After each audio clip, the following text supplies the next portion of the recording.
I see you, not the version of you that people applaud today, but you. The girl who learned how to be strong too early, the girl who had to grow up in rooms where she should have been protected, the girl who figured out how to survive before she ever learned how to rest. I know where you got stuck. You got stuck the moment you realized love felt inconsistent. You got stuck when safety depended on performance. You got stuck when your voice didn't feel welcome, so you learned to shrink or overachieve or attach to what felt familiar even when it hurt. And none of that was your fault. I need you to know this. The patterns you carried into adulthood didn't come from weakness. They came from adaptation. Trauma bonds weren't about being desperate for love. They were about trying to recreate what you knew, hoping that this time it would end differently. But today I'm choosing differently for you. I'm no longer asking you to survive. I'm asking you to heal. We are uprooting what grew in unhealthy soil. We are releasing the need to earn love, chase chaos, or confuse intensity with intimacy. And we are planting ourselves in new ground, steady ground, where peace can actually take root. You don't have to stay frozen in the moment you were hurt. I'm here now. God is here now. And together we're moving forward. You are safe. You are seen. You are not alone. And the same God who covered you when you were little is still covering you now. Love always, me. If you're wondering what I've been reading from, that was a letter to my inner child. Because healing doesn't start with who we became as adults. Healing truly begins at the place where we got stuck. Most of us are grown, accomplished, capable women. We love to say, I don't need a man for nothing, right? But we're still operating from wounds that formed when we were children. That's why certain relationships feel magnetic. That's why trauma bonds feel so familiar. That's why we repeat toxic cycles we swore we'd never return to. And on this podcast, we are not skimming the surface. We are doing the hard work, the honest work, the root work. Because when you heal at the root, you don't just manage symptoms. You uproot toxicity and you make room for something new to grow. So here's my question to you. What if the very place you feel ashamed is the place God actually wants to restore you? I want y'all to stay with me because today's conversation may be the bridge you didn't even know you needed. And let me say this before we move on. I've been the woman who loves God so deeply, but kept going back to what hurt me. I've prayed, I've cried, I've promised to change, and I still found myself disappointed in myself. And I know when I say this, I'm not alone in that because so many of us, we've learned how to survive before we learned how to feel safe. We wanted love, consistency, and peace, and we settled for what was familiar instead. If that's you right now, I want you to know this. I'm not speaking from theory. I'm speaking from experience. And if God was patient, present, and faithful with me in that season of my life, he would be the same with you. So let's walk this thing out together. Welcome to the Sorrow to Serenity podcast, a safe space for women who are tired of surviving and ready to heal, grow, and come back home to God.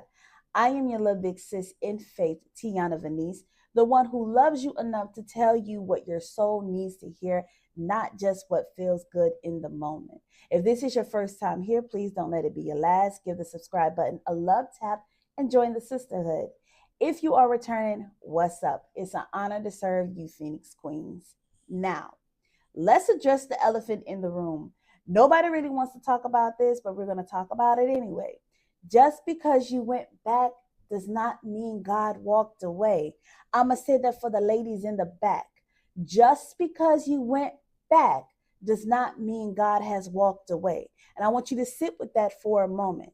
If you're wondering why you still miss what hurt you, if you promised God you were done, but somehow found yourself back in the same cycle again, hear me clearly when I say this. Your return does not cancel God's promise. It does not cancel God's presence. You are not weak. You're not fake. You're not a hypocrite. You're not failing God. You're standing right where most women stand. Loving God, but feeling distant from him.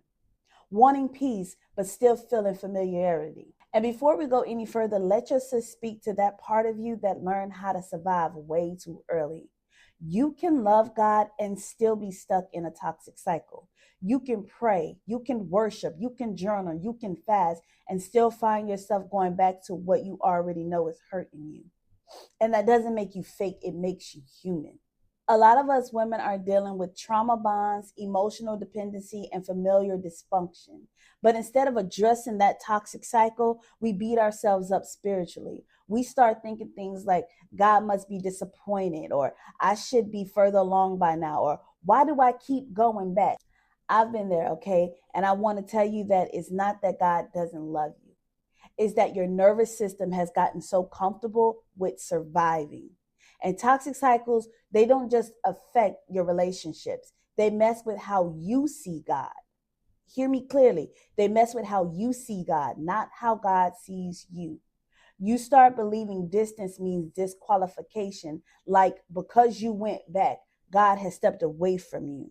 But that's not what scripture shows us. And I'm here to remind at least 3 of God's daughters that you are not disqualified. In Zachariah 3, we see a powerful moment where someone is standing before God while still visibly being unclean. And instead of rejection, God responds with restoration. So let me offer you 3 truths, 3 perspective shifts that every woman who is stuck in a toxic cycle needs if she's going to move forward from sorrow to serenity. Let's talk about it. Truth 1, the accuser shows up when you're still standing. So in Zechariah 3, Joshua, the high priest, is standing before the angel of the Lord, and Satan is right there accusing him. Now let's pause right there. Notice I said Joshua is standing. He is not hiding. He is not running. He is not walking away. He is standing. The accuser doesn't show up when you've given up. He shows up when you're still trying. He shows up when you're still standing. If you've ever thought to yourself, God must be tired of me, I know I have. Or I should know better by now. Or I keep messing this up. That is accusation. That is not conviction. Conviction invites you to move forward. Accusation tries to push you back into shame. And here's the good news. God doesn't argue with the accuser. Not one time do you read in Zechariah 3, God is arguing with Satan. God doesn't argue with the accuser. He rebukes him, which means you do not have to defend yourself because God has already gone before you and he's already done that for you. The second truth I want to offer you, God removes shame before he requires the change. Joshua is still wearing filthy garments, right? And before God gives him instruction, God corrects him.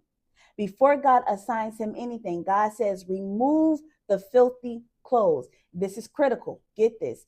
God does not say, change, then I'll clean you. He says, I'm taking away your iniquity. Shame is not a motivator, y'all. It's a prison. And so if you're stuck in a toxic cycle, shame will keep you silent, but grace, God's grace will keep you moving. God cleans you before he commands you. Truth number 3, new garments requires new responsibilities. So after the garments are changed, God speaks assignment to Joshua. He says, walk in my ways. Keep my charge. Here's the order. Identity first, instruction second. When God says, keep my charge, he's basically saying, walk in the responsibilities he's entrusted to you. Live out the assignments he has given you. Once God restores you, how you see yourself, he expands what you're responsible for. Oftentimes, when God blesses us, it's followed up with an instruction. When he blesses you, he's expanding what you are responsible for. You cannot steward a new season wearing old garments, y'all. I don't know who needed to hear this. I don't know who that was for, so I'm going to say it again. You cannot steward a new season wearing old garments.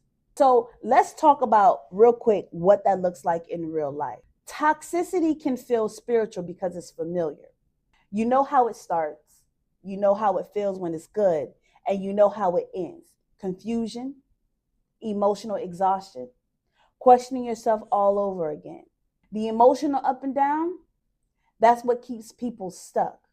Not because they're weak, but because the cycle feels predictable. But this is also how you know that it's not God ordained, because confusion is in it. God is not the author of confusion. And so if you're feeling confused, if you're feeling stuck, then you know that it's not ordained. And familiarity will oftentimes disguise itself as safety. But glory requires surrender.